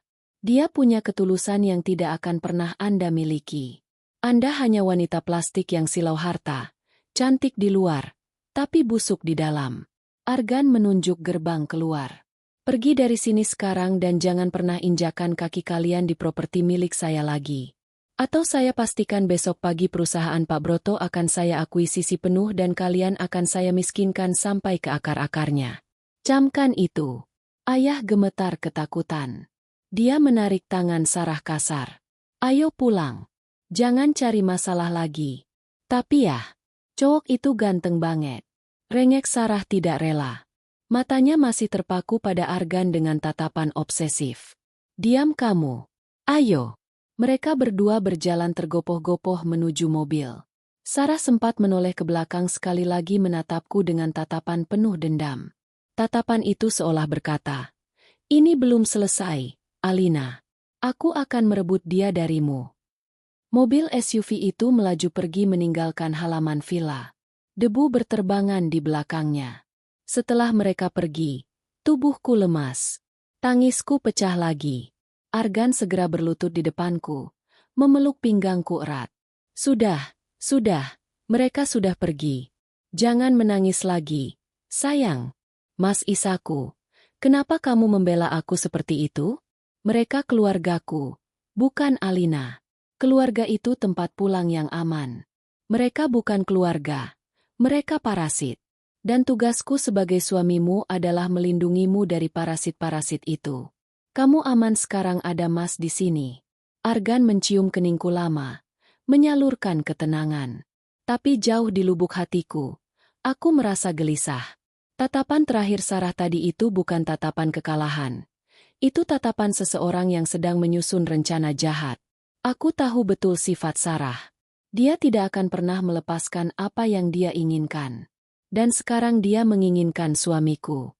Malam harinya kekhawatiranku terbukti. Saat Argan sedang mandi, Ponselnya yang tergeletak di atas meja bergetar. Sebuah pesan masuk dari nomor tidak dikenal. Layar ponsel itu menyala, menampilkan isi pesan singkat yang membuat darahku berhenti mengalir. Isi pesan itu, "Hai, Mas Argan ganteng. Ini Sarah. Maaf soal tadi siangnya. Kalau Mas Argan bosan sama si lumpuh, aku ada di Hotel Cisarua. Indah kamar 302 malam ini. Sendirian lo? Ditunggu ya." Tanganku gemetar membaca pesan itu. Sarah benar-benar nekat. Dia mulai bergerak. Aku menatap pintu kamar mandi yang tertutup. Suara gemericik air terdengar. Pertanyaan jahat mulai merasuk ke pikiranku. Seberapa kuat Argan bisa bertahan? Dia laki-laki normal yang butuh kebutuhan biologis. Sedangkan aku hanyalah istri yang cacat. Jika Sarah menawarkan tubuhnya yang sempurna, apakah Argan akan tergoda? Apakah malaikatku akan jatuh ke dalam pelukan setan? Ketakutan itu mulai menggerogoti kebahagiaan yang baru seumur jagung ini. Malam ini akan menjadi malam yang panjang lagi bagiku. Dan tanpa aku sadari, bahaya yang lebih besar sedang mengintai bukan dari Sarah, melainkan dari masa lalu Argan sendiri yang mulai tercium oleh musuh-musuh bisnisnya. Musuh yang tidak segan-segan melenyapkan siapapun yang menjadi kelemahan Argan. Dan kelemahan itu sekarang adalah aku.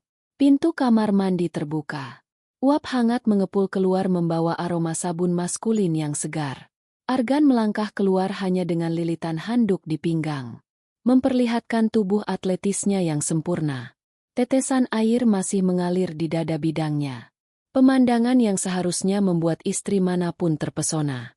Tapi bagiku saat ini, pemandangan itu justru menorehkan luka. Betapa sempurnanya dia dan betapa rusaknya aku. Argan menyadari ketegangan di wajahku.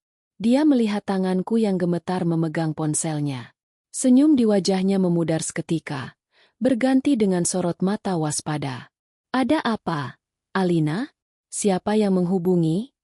Tanyanya sambil berjalan cepat mendekatiku. Aku tidak sanggup menjawab. Lidahku keluh. Aku hanya menyodorkan ponsel itu padanya dengan tangan gemetar. Layar ponsel masih menyala, menampilkan pesan menjijikan dari Sarah. Argan mengambil ponsel itu. Matanya menyapu layar sekilas. Rahangnya mengeras seketika. Urat-urat di lehernya menonjol, menahan amarah yang meledak. "Wanita murahan," desis Argan tajam. Dia tidak membuang waktu. Dengan jari jemarinya yang cepat, dia mengetik sesuatu lalu menekan tombol panggil. Dia meletakkan ponsel itu di mode speaker lalu menaruhnya di atas meja rias agar aku bisa mendengar. Nada sambung terdengar 2 kali. Lalu suara manja Sarah terdengar memuakkan di seberang sana. "Halo, Mas Argan. Akhirnya nelpon juga. Aku udah nungguin lo di hotel. Kamar aku dingin banget nih. Butuh kehangatan kamu. Kapan sampai sayang?" Aku memalingkan wajah. Air mataku menetes. Hati istri mana yang tidak hancur mendengar wanita lain menggoda suaminya sedemikian rupa. Apalagi wanita itu adalah saudaranya sendiri. Argan menatapku. Matanya melembut saat melihat air mataku. Tapi suaranya saat menjawab Sarah terdengar sedingin kutub utara. "Dengar baik-baik Sarah. Ini peringatan terakhir dari saya." Suara Sarah terhenti sejenak. Lalu dia tertawa gugup. "Kok galak banget sih, Mas? Jangan munafik deh. Laki-laki mana sih yang betah sama istri lumpuh? Aku tahu kamu kesepian kan. Aku bisa kasih apa yang Alina nggak bisa kasih. Tubuh aku sempurna, Mas. Mulus, wangi." Bentak Argan menggelegar. "Saya tidak butuh pelacur seperti kamu.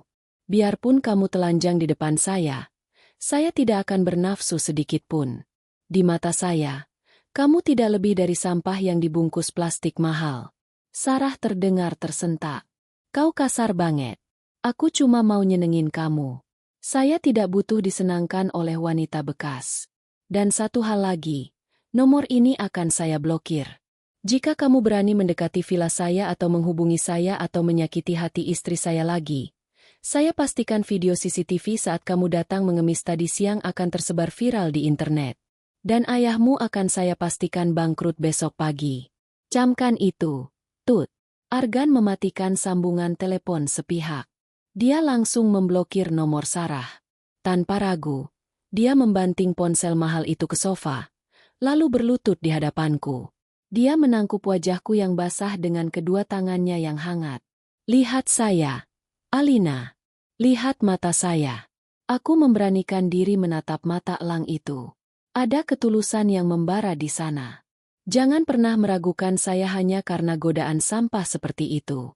Saya menikahi kamu bukan karena nafsu sesaat. Saya menikahi kamu karena saya mencintai jiwamu. Tubuh bisa menua, bisa sakit, bisa rusak. Tapi ketulusan hati seperti yang kamu punya itu abadi. Demi Allah, Alina, tidak ada wanita lain di dunia ini yang saya inginkan selain kamu. Tapi Mas, aku takut. Aku takut suatu hari nanti kamu bosan. Aku takut kamu lelah mengurus istri cacat. Isupil tersenyum, lalu mencium keningku lama sekali. Selama saya masih bernapas, saya tidak akan pernah lelah menjadi kakimu. Sekarang hapus air matamu. Kita punya hal yang lebih penting untuk dipikirkan daripada Sarah.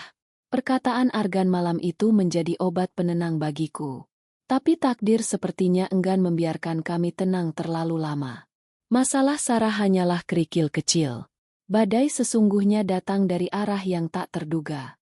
Seminggu berlalu, kehidupan di villa mulai terasa rutin dan menyenangkan. Argan menepati janjinya. Dia mendatangkan seorang fisioterapis handal dari Singapura bernama Dr. Susan. Setiap pagi aku harus menjalani sesi terapi yang menyiksa.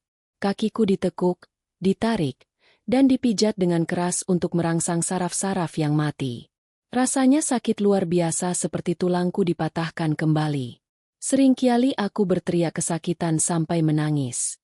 Setiap kali aku kesakitan, Argan selalu ada di sana. Dia yang memegang tanganku, menyeka keringatku, dan membisikkan kata-kata penyemangat. Ayo, sayang, sedikit lagi kamu pasti bisa. Demi kita, demi jalan-jalan sore kita nanti. Berkat dukungan Argan, ada kemajuan kecil. Jari kaki kananku mulai bisa berkedut sedikit. Itu keajaiban bagiku. Namun kebahagiaan itu terusik pada suatu sore yang mendung. Argan sedang ada rapat virtual di ruang kerjanya. Aku sedang duduk di teras ditemani Embok. Nah, yang akhirnya diizinkan Argan untuk tinggal bersama kami di villa. Kami sedang menyulam. Hobi lamaku yang sempat tinggalkan. Tiba-tiba sebuah paket diantar oleh kurir. Paket itu dibungkus rapi dengan kertas kado berwarna merah hati. Tidak ada nama pengirimnya, hanya tertulis untuk Alina. Embok Nah menerima paket itu. Mungkin hadiah dari Tuan Argan Non kan besok ulang tahun pernikahan Non yang kees bulan. Goda Nah. Aku tersenyum malu. Buka saja. Embok Nah membuka bungkusan itu dengan hati-hati. Namun begitu kotak di dalamnya dibuka, Embok Nah menjerit kaget dan melempar kotak itu ke lantai. Astagfirullah Mali. Ada apa? Embok? Aku panik memutar kursi rodaku mendekat. Mataku terbelalak ngeri melihat isi kotak yang berserakan di lantai. Itu bukan hadiah romantis. Itu adalah sebuah boneka Barbie yang cantik mengenakan gaun pengantin putih mirip gaunku. Tapi kedua kaki boneka itu telah dipatahkan dan dibakar hingga gosong. Wajah boneka itu dicoret-coret dengan tinta merah menyerupai darah. Di samping boneka mengerikan itu, ada secari kertas bertuliskan tinta merah. Nikmatilah surgamu selagi bisa, Alina. Karena sebentar lagi suamimu akan hancur lebur bersama kakimu yang busuk itu. Jantungku berhenti berdetak. Napasku sesak. Teror. Ini teror nyata. Argan. Panggilkan Mas Argan. Teriakku histeris. Argan berlari keluar dari ruang kerja begitu mendengar teriakan kami. Wajahnya pucat melihatku menangis histeris. Namun saat matanya melihat boneka rusak di lantai, ekspresinya berubah menjadi dingin dan mematikan. Aura membunuh keluar dari tubuhnya. Dia memungut kertas ancaman itu, membacanya, lalu meremasnya hingga hancur. Siapa yang mengirim ini? Geram Argan pada satpam yang baru saja lari menghampiri. Satpam itu gemetar. Ku kurir biasa tuan. Pakai helm tertutup dan masker. Plat nomor motornya ditutupi lumpur. Saya lengah tuan. Maafkan saya. Argan membanting pot bunga di dekatnya hingga pecah berkeping-keping. Sialan! Mereka sudah mulai bergerak. Mereka siapa? Mas? Siapa yang mau menghancurkan kita? Tanyaku ketakutan mencengkeram tangan Argan. Argan berlutut. Memelukku erat berusaha menenangkan getaran tubuhku. Maafkan saya, Alina. Saya pikir tempat ini sudah cukup tersembunyi. Ternyata musuh bisnis saya lebih cepat dari dugaan. Musuh bisnis? Argan menghela napas berat. Ada hal yang belum sempat saya ceritakan. Perusahaan saya, Argan Corp, memegang kendali atas banyak tambang dan properti strategis. Banyak yang ingin menjatuhkan saya. Salah satunya adalah Bramantio, rival abadi saya. Dia licik, kejam, dan menghalalkan segala cara. Dulu dialah yang membakar pabrik saya 10 tahun lalu hingga memunculkan rumor wajah saya hancur. Mata Argan berkilat marah.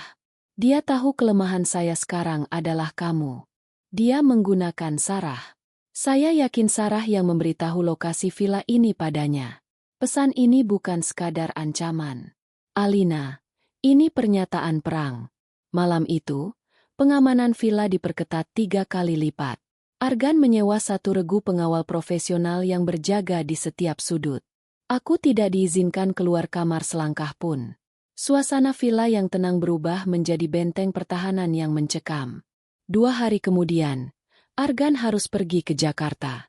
Ada masalah mendesak di kantor pusat yang tidak bisa diwakilkan. Saham perusahaannya anjlok drastis karena sabotase isu lingkungan yang disebarkan oleh pihak lawan. Dia harus hadir untuk konferensi pers atau perusahaannya akan hancur. Sebenarnya saya berat meninggalkanmu, Alina. Tapi kalau saya tidak pergi, kita akan kehilangan segalanya, kata Argan sambil mengecup keningku saat subuh. Dia sudah rapi dengan setelan jasnya. Pistol terselip di balik jas. Sesuatu yang baru kulihat hari ini. Hati-hati, Mas. Perasaanku tidak enak, bisikku. Argan tersenyum menenangkan. Saya cuma pergi setengah hari. Nanti sore saya sudah sampai rumah lagi. Di sini ada 10 pengawal terbaik. Ada Mbok Nah dan ada tombol darurat di kamarmu. Jangan takut. Kunci pintu kamarmu dari dalam dan jangan buka untuk siapapun kecuali saya. Mobil Argan melaju meninggalkan villa, menembus kabut pagi. Aku menatap kepergiannya dari jendela kamar di lantai 2 dengan hati gelisah. Rasanya seperti melepaskan kepingan jiwa. Jam dinding berdetak lambat. Pukul 10 pagi, hujan deras turun disertai petir yang menyambar-nyambar. Langit gelap gulita seperti malam hari. Aku hanya duduk di atas sajadah, berzikir tiada henti, memohon perlindungan Allah. Pukul 12 siang, tiba-tiba pek. Lampu di seluruh villa mati. Kegelapan menyelimuti ruanganku. AC mati. Suasana menjadi pengap dan senyap. Hanya suara hujan yang terdengar mendominasi. Mbok Nah, panggilku. Tapi suaraku tenggelam oleh suara guntur. Jeder. Aku meraba-raba mencari ponselku untuk menyalakan senter. Tapi sebelum aku menemukannya, aku mendengar suara gaduh dari lantai bawah, suara teriakan, suara benda jatuh, dan suara tembakan peredam. Tef. Jantungku serasa mau copot. Pengawal. Apakah mereka diserang? Aku memutar kursi rodaku mundur ke sudut ruangan bersembunyi di balik lemari besar. Tanganku gemetar memegang tasbih. Pemberian Mbok Nah. Suara langkah kaki berat terdengar menaiki tangga. Langkah kaki itu berbeda dengan langkah Argan. Langkah ini kasar, menyeret, dan banyak. Bukan satu orang.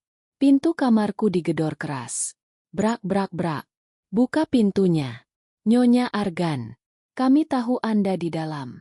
Suara pria asing terdengar berat dan kasar. Aku membekap mulutku sendiri agar tidak berteriak.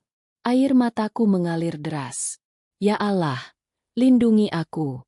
Mas Argan, tolong aku. Brak pintu didobrak paksa. Kunci pintu yang kuat itu kalah melawan tendangan keras dari luar. Pintu terbuka lebar. Dalam keremangan cahaya kilat petir. Aku melihat 2 sosok pria tinggi besar mengenakan pakaian serba hitam dan penutup wajah ski. Di tangan mereka berkilat pisau belati panjang dan di belakang mereka muncul sosok wanita yang sangat kukenal. Wanita itu melangkah masuk dengan senyum kemenangan yang mengerikan. Dia memegang senter yang diarahkan tepat ke wajahku yang ketakutan. Halo, kakakku sayang. Gelap-gelapan sendirian ya.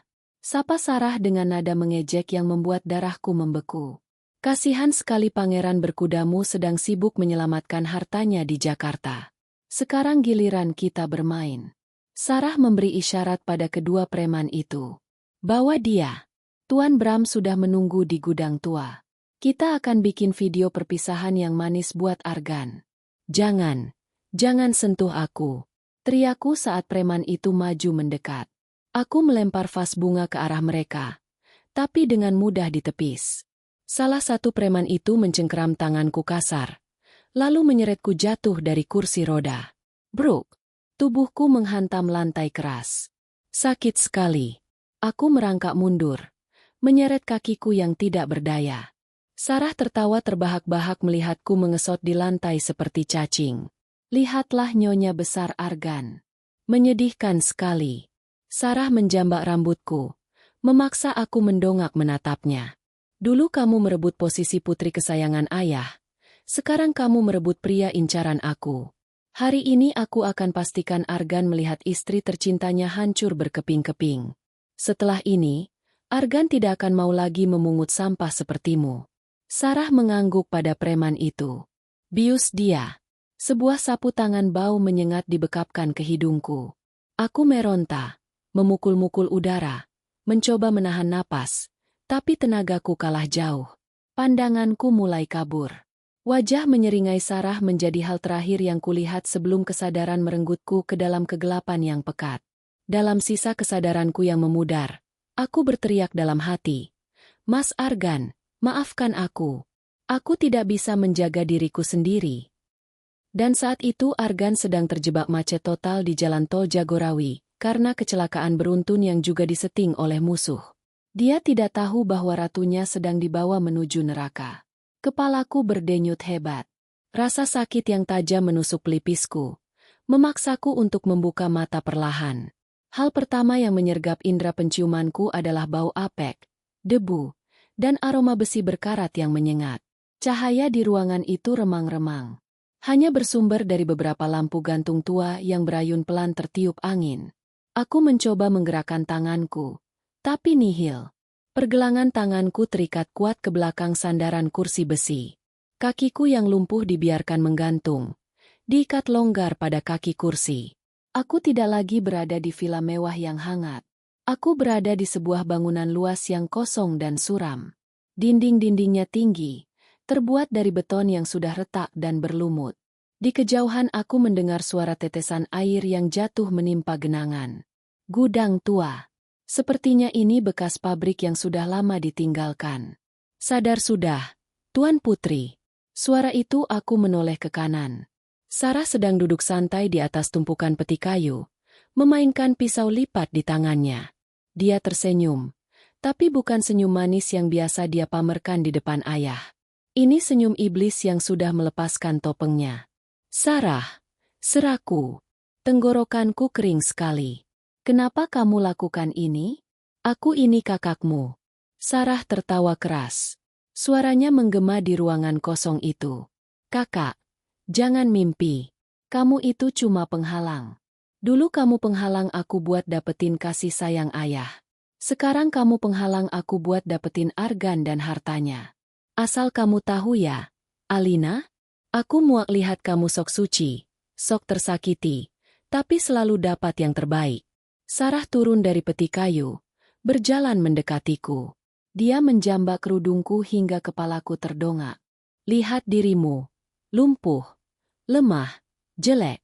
Apa sih yang Argan lihat dari wanita cacat kayak kamu? Sampai-sampai dia berani menghina aku demi membela sampah sepertimu. Sarah menempelkan bilah pisau dingin itu ke pipiku. Aku gemetar ketakutan. Air mata mulai mengalir membasahi pipi. Jangan Sarah, tolong lepaskan aku. Mas Argan pasti akan mencariku.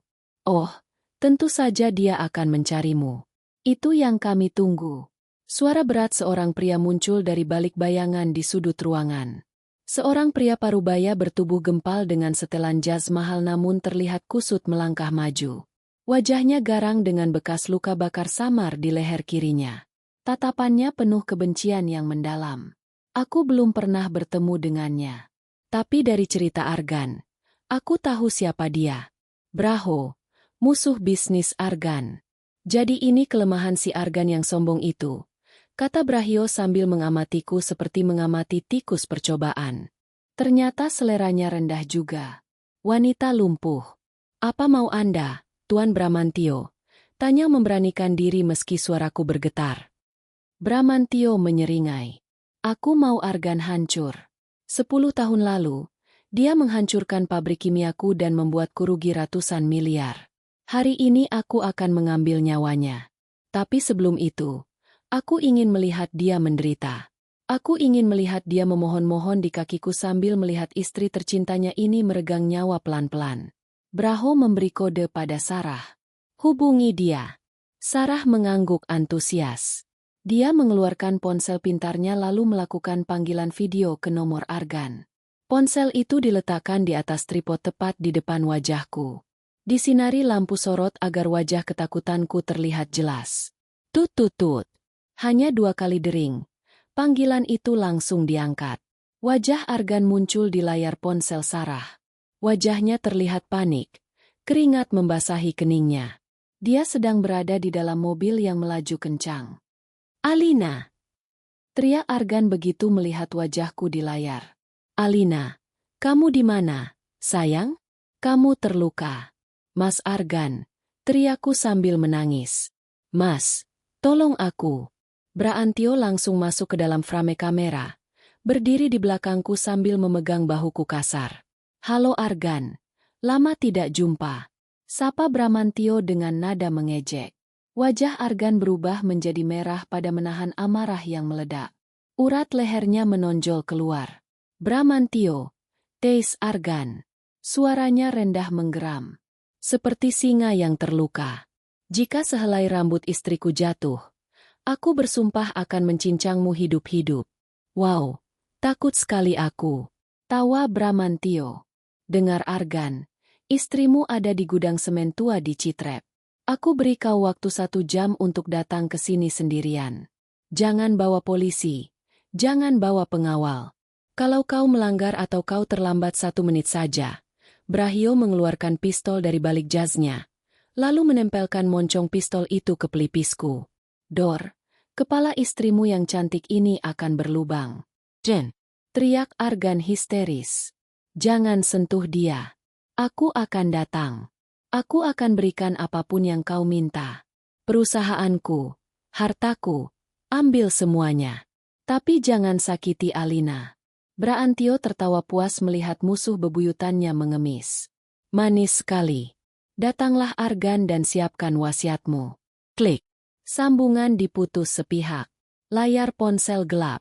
Harapanku seakan ikut padam. 1 jam. Jarak Jakarta ke Citrep bisa memakan waktu lama kalau macet. Apakah Argan bisa sampai tepat waktu? Sarah kembali mendekatiku. Dia terlihat kesal. Wajahnya cemberut. CH, dia rela nyerahin hartanya demi kamu. Dasar bodoh. Padahal kalau dia nikah sama aku, kita bisa kuasai dunia bisnis bareng-bareng. Sarah menatapku dengan tatapan iri yang membakar. Tangannya kembali memainkan pisau. Masih ada waktu 1 jam. Bosan kalau cuma nunggu. Gimana kalau kita main-main dulu? Kak Alina? Biar Argan makin sakit hati pas datang nanti. Sarah menjambak jilbabku lagi. Kali ini lebih kasar hingga jarum pentulnya terlepas. Jilbabku terlepas memperlihatkan rambut panjangku yang selama ini tertutup rapat. Rambut ini, kata Sarah sambil membelai rambutku kasar. Ayah selalu bilang rambutmu indah kayak ibu. Aku benci itu.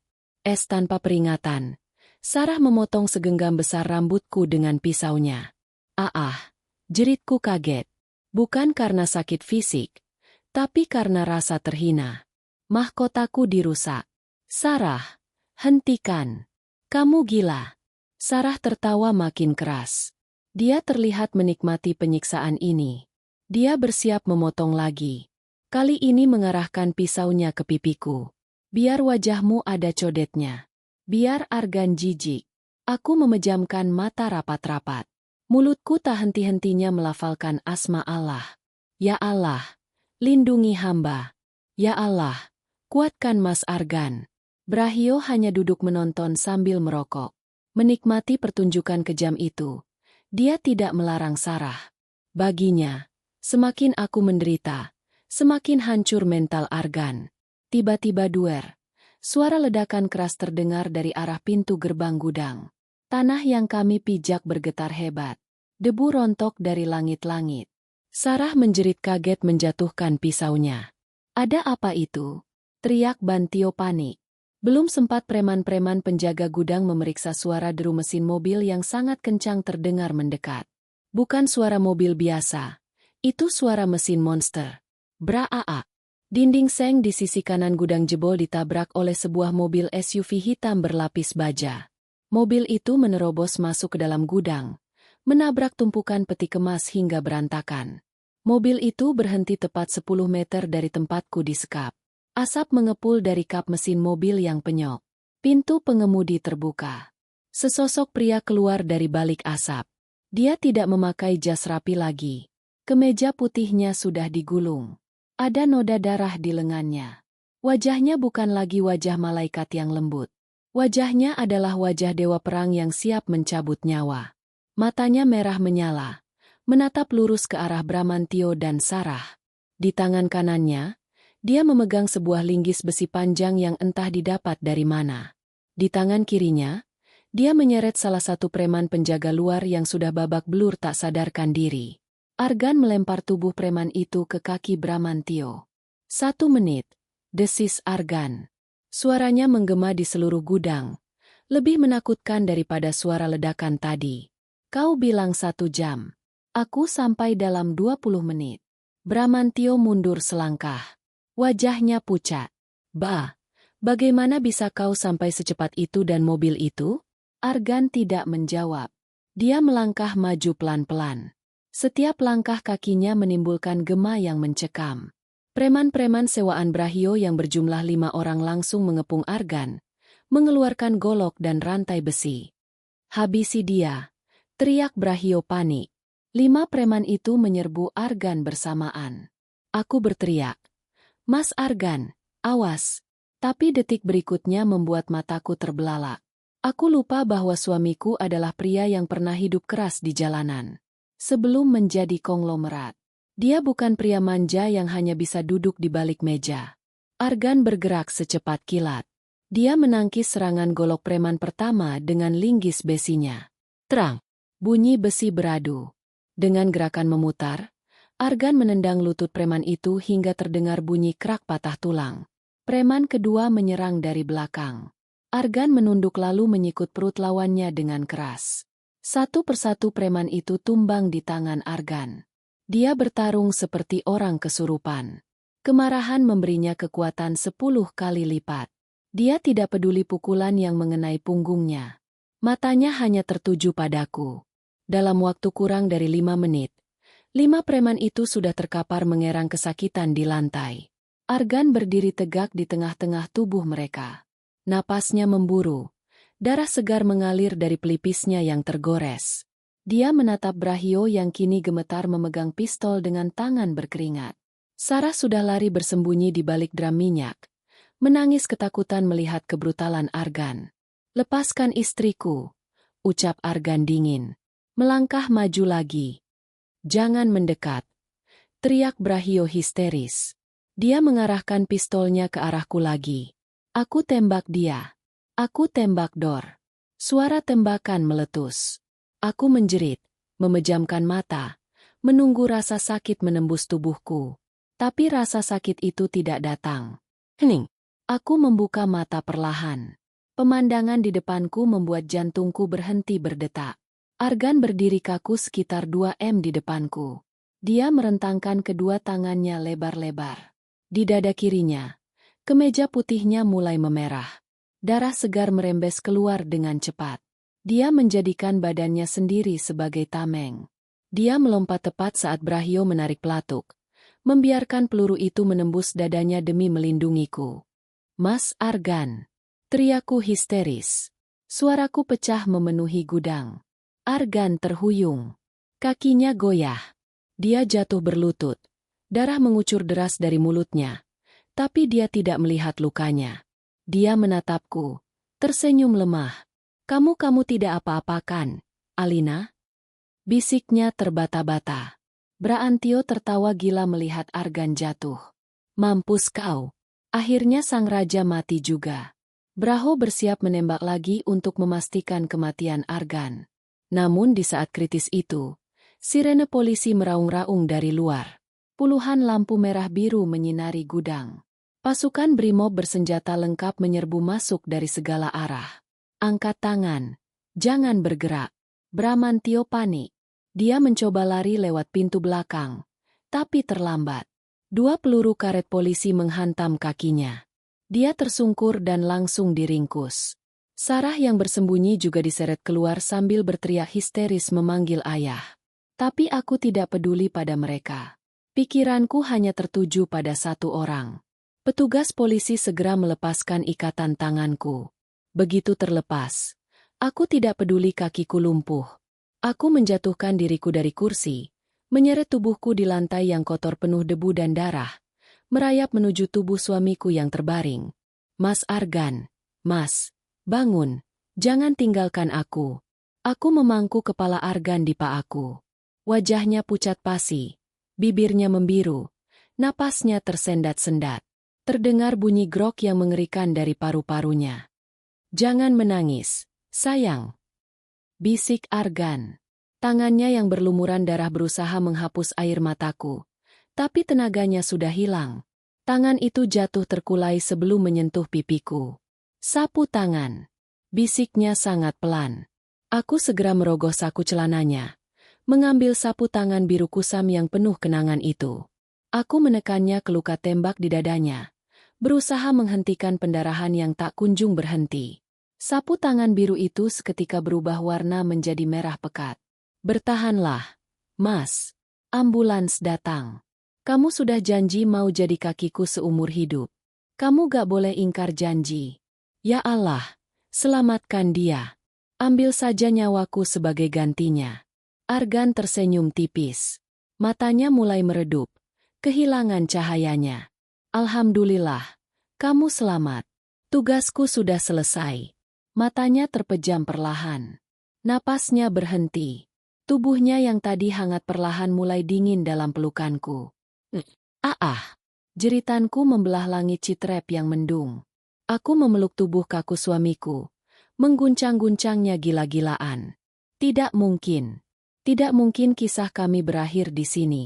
Tidak mungkin Allah mempertemukan kami hanya untuk memisahkan kami dengan cara sekejam ini. Petugas medis datang berusaha menarikku agar mereka bisa memeriksa Argan. Tapi aku menolak melepaskannya. Aku meraung-raung seperti orang gila, memeluk jasad pria yang baru saja mengajarkanku arti cinta sejati. Di tengah keputusasaan itu, aku merasakan sebuah tangan menepuk bahuku. Salah satu petugas medis memeriksa nadi leher Argan, lalu menatapku dengan wajah sedih. "Maaf, Bu." Denyut nadinya sangat lemah, hampir tidak teraba. "Kita harus membawanya ke rumah sakit sekarang. Ini masa kritis. Kemungkinan selamatnya sangat tipis." Kata-kata itu menghantamku lebih keras daripada truk yang membuatku lumpuh dulu. Sangat tipis. Saat Tandu membawa tubuh Argan pergi, aku menatap langit-langit gudang tua itu dengan tatapan kosong. Hatiku mati rasa. Jika Argan pergi, maka Alina pun ikut mati bersamanya. Dan di sanalah, di tengah genangan darah cinta sejatiku, aku bersumpah. Jika Argan selamat, aku akan mewakafkan sisa hidupku hanya untuk melayaninya. Tapi jika dia pergi, aku akan pastikan Sarah, ayah, dan Brahio membayar setiap tetes darah suamiku dengan penderitaan yang tak berujung. Lorong rumah sakit itu terasa dingin dan panjang, seolah tak berujung. Lampu neon putih di langit-langit berdengung pelan, menemani detak jantungku yang berpacu dengan ketakutan. Sudah 8 jam. 8 jam lamanya Argan berada di dalam ruang operasi. Lampu indikator di atas pintu masih menyala merah, menandakan perjuangan antara hidup dan mati masih berlangsung di dalam sana. Aku duduk terpaku di kursi tunggu, masih mengenakan baju yang penuh dengan noda darah suamiku yang mulai mengering dan berubah warna menjadi coklat tua. Bau amis darah itu masih tercium kuat, menjadi pengingat mengerikan akan pengorbanan Argan. Beberapa perawat sempat memintaku untuk membersihkan diri dan mengganti baju, tapi aku menolak. Aku tidak akan beranjak satu langkah pun dari pintu ini sampai aku melihat wajah suamiku. Di tanganku, aku menggenggam erat sapu tangan biru yang kini kaku karena darah. Sapu tangan yang menjadi saksi bisu kisah cinta kami. Aku terus memutar tasbih. Bibirku tak henti melafalkan doa, memohon keajaiban pada sang pemilik nyawa. Ya Allah, jika Engkau butuh nyawa sebagai ganti, ambillah nyawaku. Jangan ambil dia. Dia orang baik. Dia malaikat yang Engkau kirim untuk melindungiku. Jangan biarkan dia pergi sebelum aku sempat membahagiakannya. Tiba-tiba lampu merah di atas pintu operasi padam. Jantungku berhenti berdetak. Pintu ganda itu terbuka. Seorang dokter bedah senior keluar dengan masker yang masih menggantung di leher. Wajahnya tampak lelah. Keringat membasahi keningnya. Aku segera memutar kursi rodaku mendekat. Nyaris menabrak kaki dokter itu. Dokter, bagaimana suami saya? Dia selamatkan. Katakan dia selamat. Dok, cercaku histeris. Dokter itu menghela napas panjang lalu menatapku dengan sorot mata yang sulit diartikan.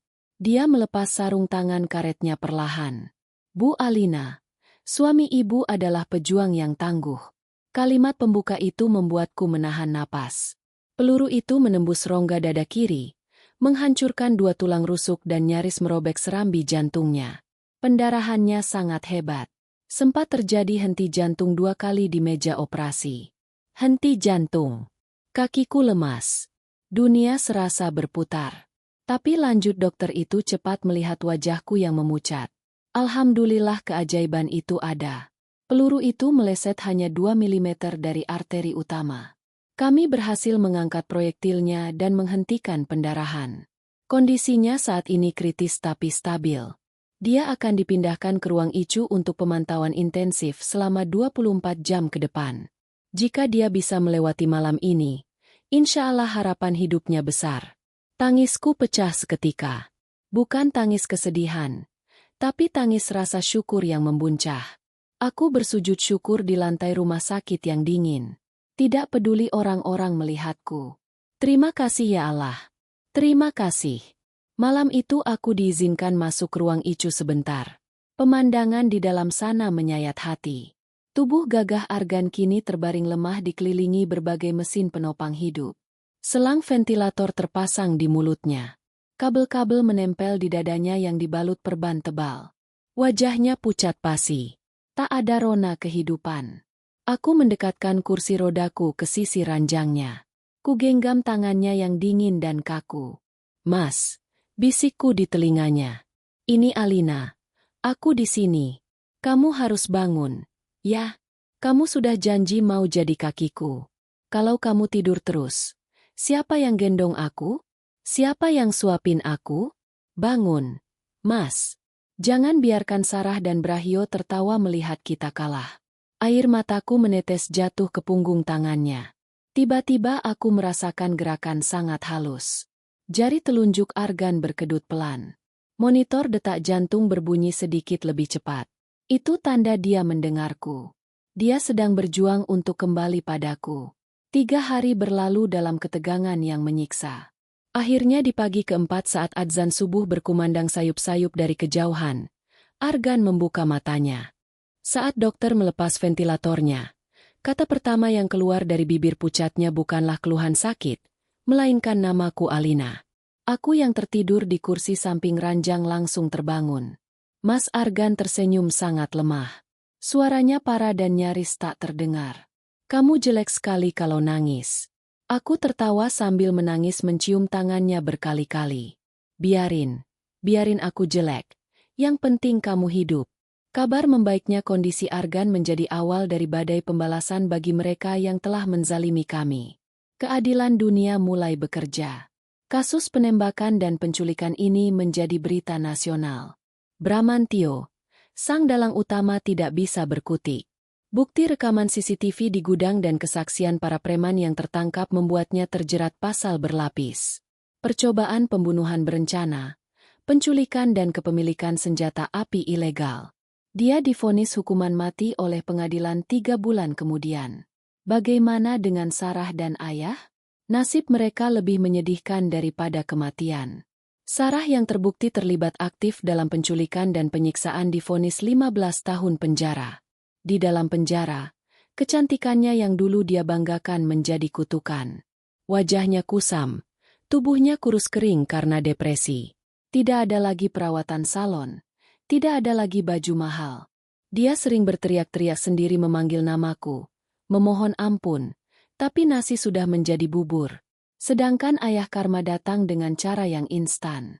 Setelah Argan selamat, tim pengacara Argan Corp langsung bergerak membekukan semua aset perusahaan ayah yang memang sudah digadaikan. Perusahaan ayah disita ban. Rumah mewah di Pondok Indah disita. Ayah jatuh miskin dalam semalam. Karena syok berat kehilangan harta dan harga diri, ayah terkena serangan stroke parah yang melumpuhkan separuh tubuhnya. Ironi yang menyakitkan. Dulu dia membuangku karena aku lumpuh. Kini dia sendiri merasakan bagaimana rasanya menjadi tidak berdaya. Terbaring di kontrakan sempit tanpa ada anak yang merawatnya. Karena Sarah di penjara dan istri keduanya kabur membawa sisa perhiasan. Suatu sore setelah Argan sudah diperbolehkan pulang dan menjalani rawat jalan di villa, aku meminta izin padanya untuk menjenguk ayah. "Kamu yakin?" tanya Argan yang duduk di kursi roda di teras memegang tanganku. Luka di dadanya masih nyeri, tapi senyumnya sudah kembali hangat. Aku mengangguk. "Yakin, Mas. Biar bagaimanapun, dia ayahku. Aku ingin menunjukkan padanya bahwa anak yang dia buang ini hidup bahagia karena doa dan cinta suami yang dia hina." Kami datang ke kontrakan kumuh itu. Bau obat dan pesing menyengat hidung. Di atas kasur tipis di lantai, ayah terbaring kaku. Matanya melotot saat melihat kedatangan kami. Dia berusaha bicara, tapi bibirnya miring. Hanya suara erangan tidak jelas yang keluar. "Ah, ah." Aku mendekat. Menatap wajah tua yang dulu begitu angkuh itu. Tidak ada lagi kemarahan di hatiku. Hanya rasa kasihan yang mendalam. "Ayah," sapaku lembut. "Aku datang sama Mas Argan. Kami berdua memaafkan ayah." Air mata menetes dari sudut mata ayah. Dia berusaha menggapai tanganku dengan tangannya yang masih bisa bergerak. Tapi aku mundur sedikit. "Ayah tenang saja. Aku sudah menyewa perawat untuk mengurus ayah di sini. Biaya hidup ayah akan kami tanggung. Tapi aku tidak bisa membawa ayah tinggal bersama kami. Luka yang ayah torehkan terlalu dalam. Biarlah ini menjadi cara ayah menebus dosa-dosa ayah pada ibu dan pada kami. Bertobatlah ya, selagi napas masih ada." Kami meninggalkan ayah yang menangis terseduh dalam penyesalan yang terlambat. Di dalam mobil, Argan merangkulku erat. "Saya bangga padamu, Alina. Hatimu seluas samudra." Waktu terus bergulir. 6 bulan pasca tragedi Gudang Tua. Pagi ini udara puncak sangat cerah. Di taman belakang villa, Argan sedang duduk membaca koran sambil menikmati kopi. Kondisinya sudah pulih total. Meski bekas luka tembak itu akan membekas selamanya di dadanya sebagai tanda cinta. Aku keluar dari pintu kaca menuju taman. Tapi kali ini ada yang berbeda. Aku tidak menggunakan kursi roda. Di tangan kananku, aku memegang tongkat penyangga. Dengan napas terengah-engah dan keringat dingin mengucur, aku melangkahkan kaki kananku. 1 langkah, sakit, tapi aku tahan. 2 langkah. Argan yang mendengar suara langkah kaki menoleh. Matanya membelalak lebar saat melihatku berdiri tegak, berjalan tertatih-tatih ke arahnya. Cangkir kopinya terjatuh ke rumput. "Alina," dia langsung berdiri hendak berlari menolongku. "Jangan, Mas, jangan bantu aku," teriakku sambil tersenyum menahan tangis haru. "Biarkan aku jalan sendiri sampai ke pelukanmu." Argan terpaku di tempatnya. Matanya berkaca-kaca. Dia merentangkan kedua tangannya lebar-lebar. Siap menyambutku. Ayo, sayang. Kamu bisa sedikit lagi. Langkah ketiga. Langkah keempat. Kakiku gemetar hebat. Tapi tekadku sekeras baja. Dokter Susan bilang sarafku mulai tersambung kembali berkat terapi intensif dan semangat hidup yang tinggi. Langkah kelima. Aku kehilangan keseimbangan. Tubuhku oleng ke depan. Pup. Sepasang lengan kokoh menangkapku sebelum aku menyentuh tanah. Argan memelukku erat, mengangkat tubuhku dan memutarnya di udara. Kami tertawa bahagia di bawah sinar matahari pagi. Kamu berhasil. Kamu berjalan. Alina. Demi Allah, ini hadiah terindah dalam hidup saya. Seru Argan dengan suara bergetar. Dia menurunkan aku lalu mencium seluruh wajahku. Ini berkat kamu, Mas. Karena kamu tidak pernah menyerah padaku. Karena kamu selalu jadi kakiku saat aku tidak punya kaki. Sekarang izinkan aku belajar berjalan lagi supaya aku bisa berjalan beriringan di sampingmu, bukan di belakangmu. Argan menatapku lekat-lekat. Dia merogos akunya, mengeluarkan sapu tangan biru itu lagi. Kali ini sapu tangan itu sudah dicuci bersih, wangi, dan dibingkai dengan liontin emas kecil. Dia mengalungkan sapu tangan itu ke leherku seperti kalung.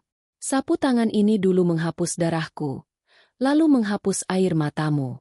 Dan kemarin dia menyerap darahku lagi demi menyelamatkanmu. Sekarang biarlah sapu tangan ini menjadi saksi bahwa tidak ada yang bisa memisahkan kita kecuali maut. Kamu bukan lagi wanita lumpuh buangan ayahmu. Kamu adalah Alina, ratu di kerajaan hatiku. Dan aku Argan.